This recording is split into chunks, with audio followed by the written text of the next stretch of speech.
Assalamualaikum warahmatullahi wabarakatuh. Perkenalkan, saya Rangga Arya Hidayat dengan NPM 222121086. Di sini saya akan mempresentasikan hasil analisis genre jurnalistik yang telah saya lakukan. Yang pertama mengenai teks berita. Teks berita sendiri itu berarti tulisan yang berfokus pada fakta tentang suatu peristiwa yang benar-benar terjadi. Isinya yaitu menjawab pertanyaan dasar seperti apa yang terjadi, siapa yang terlibat, kapan, dan di mana peristiwa itu berlangsung, mengapa terjadi, serta bagaimana prosesnya. Bahasa yang digunakan dalam teks berita itu yaitu bahasa yang jelas, singkat, dan tidak memihak. Teks berita tidak bertujuan untuk memengaruhi pembaca, melainkan hanya sekedar menyampaikan informasi secepat dan setepat mungkin.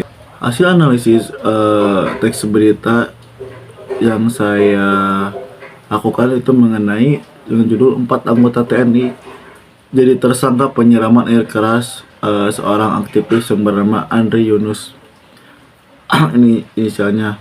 Strukturnya yaitu teks berita terdiri dari judul, body, dan penutup.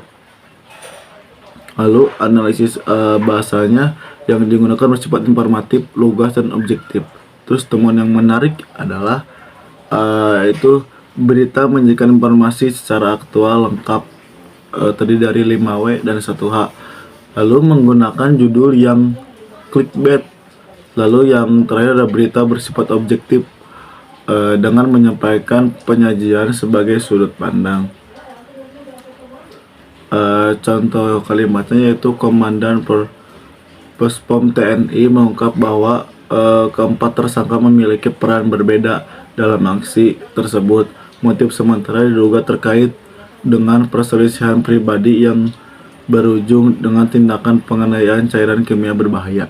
Lalu yang kedua ada teks picture, yang berarti teks picture ditulis berdasarkan fakta tetapi disajikan dengan gaya yang lebih mendalam dan menyentuh sisi manusiawi.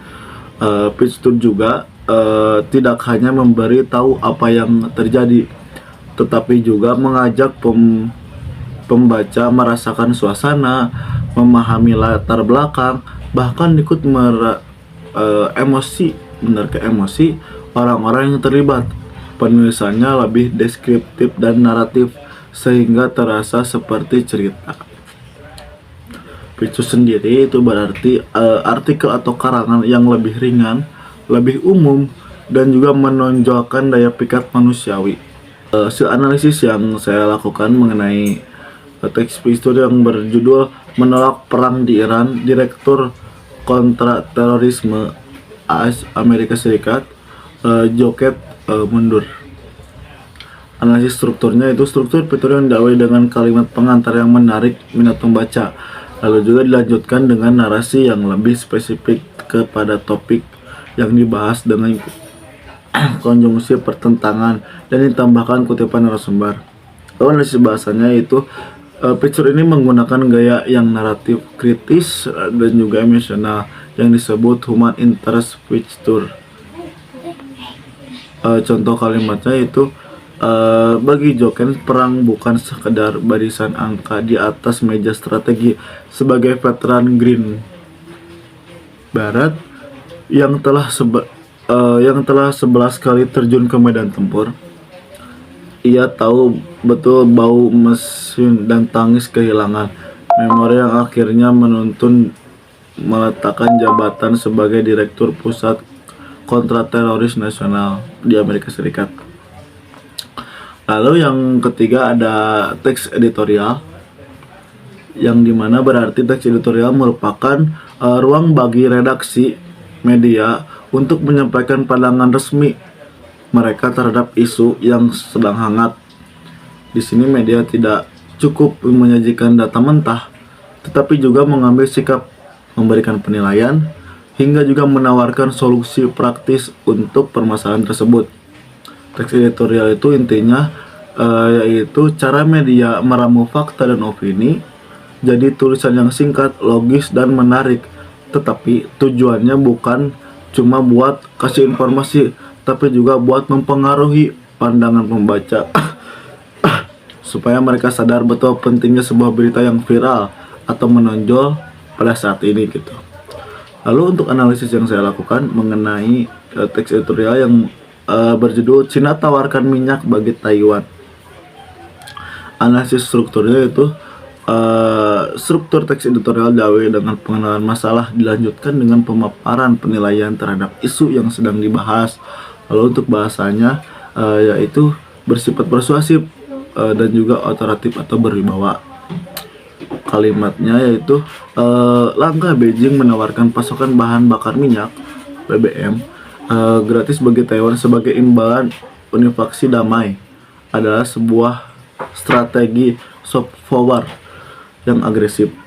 Lalu juga dunia internasional terutama negara-negara di kawasan Indo-Pasifik harus melihat manuver ini sebagai presiden berbahaya.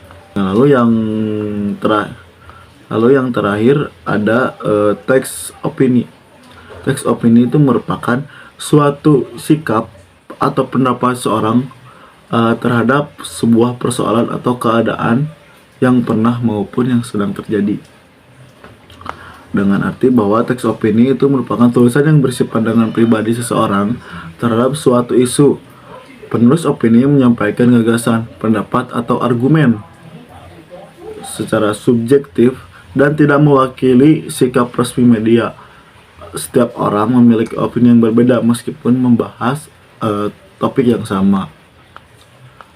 Analisis yang saya lakukan yaitu berjudul Bersih-bersih Tubuh Polri, Direktur Reserse Narkoba Polda Nusa Tenggara Timur dicopot lantaran pras tersangka.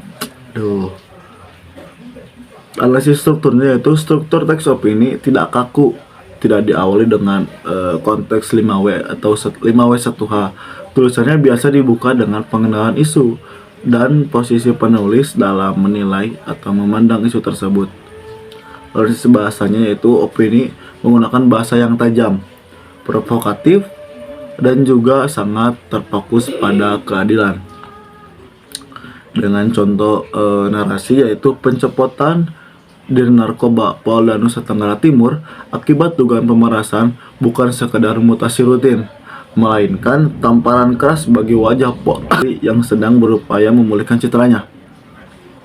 Ketika seseorang memimpin di satuan pemberantasan narkoba justru terjerat praktik langsung, kita patut bertanya, sejauh mana pengawasan internal benar-benar bekerja?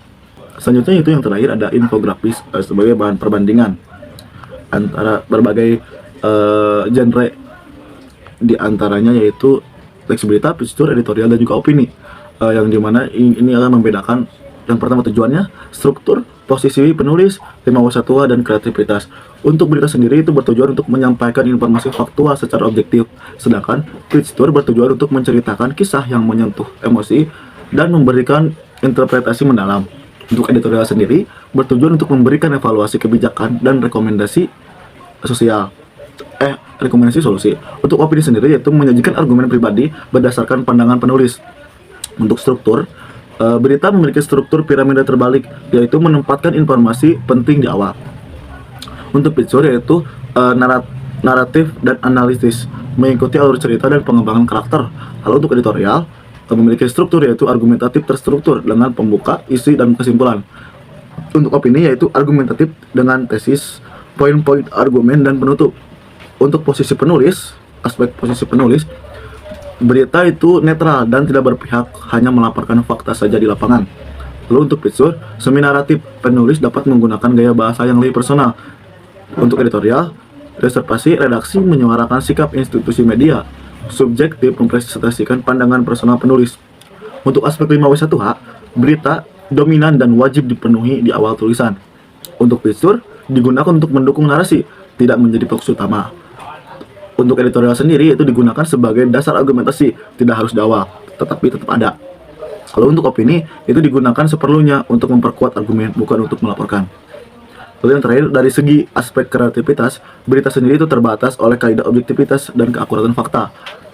Untuk picture, tinggi dan fleksibilitas, penulis dapat menggunakan gaya bahasa sastra untuk di picture. Untuk editorial yaitu terikat oleh kebijakan redaksi, namun tetap argumentatif. Untuk opini sendiri, yaitu moderat dan argumentatif. Penulis dapat menggunakan gaya bahasa yang lebih bebas. Mungkin cukup sekian presentasi hasil analisis yang saya lakukan. Dilanjut untuk membaca atau menjawab pertanyaan UTS dengan soal genre yang sulit didefinisi. Untuk menurut saya sendiri, yang paling sulit didefinisi adalah picture. Hal ini karena picture memiliki gaya bahasa yang lebih fleksibel, tidak selalu terikat dengan W1H seperti berita, serta sering mengandung unsur naratif dan human interest sehingga terkadang mirip dengan opini atau bahkan berita mendalam. Untuk yang kedua, artikel yang paling spesifik untuk picture yaitu salah satu artikel ada mengangkat kisah budaya dan masyarakat. Ada 3 faktor. Yang pertama mengandung unsur human interest, lalu gaya naratif dan deskriptif, lalu yang terakhir ada tidak fokus kepada peristiwa yang tua tetapi pada pendalaman cerita. Lalu yang ketiga yaitu perbedaan sudut pandang antara opini dan editorial. Perbedaan mendasarnya itu yang pertama, kalau opini merupakan pendapat pribadi, kalau editorial untuk mewakili sikap resmi suatu media atau redaksi. Untuk contoh sendiri, opini menggunakan bahasa atau sudut pandang yang subjektif dari penulis. Untuk editorial sendiri, cenderung lebih formal dan mempresentasikan posisi media terhadap suatu isu atau permasalahan. Yang keempat adalah perbedaan posisi penulis pada berita dan opini. Perbedaan yang paling krusial terdiri dari kalau misal berita harus bersikap netral dan juga objektif, tetapi untuk opini sendiri itu bebas sesuai dengan pandangan atau misal pendapat dari pribadi. Refleksi pemahaman genre jurnalistik terhadap perbedaan genre menurut penulis, yaitu penulis sesuai dengan kaidah, lalu lebih tepat dalam gaya bahasa, memilih gaya bahasa, dan terakhir meningkatkan kualitas tulisan agar sesuai dengan tujuan berkomunikasi. Untuk yang keenam adalah apakah pembaca masih peduli pada batas genre? Tentunya saat ini kurang memperhatikan batas genre karena konsumsi berita yang cepat. Namun batas genre tetap penting agar pembaca dapat membedakan mana fakta dan mana opini, sehingga tidak terjadi kesalahpahaman dalam menerima informasi. Yang terakhir tujuan untuk menentukan artikel editorial tanpa rubrik. Nada yang pertama yaitu nada tulisan, lalu juga isi, yaitu membahas isu penting dengan sudut pandang institusi media. Lalu yang terakhir bahasa formal dan mewakili kepentingan publik, bukan kepentingan individu. Mungkin cukup sekian dari saya. Terima kasih. Wassalamualaikum warahmatullahi wabarakatuh.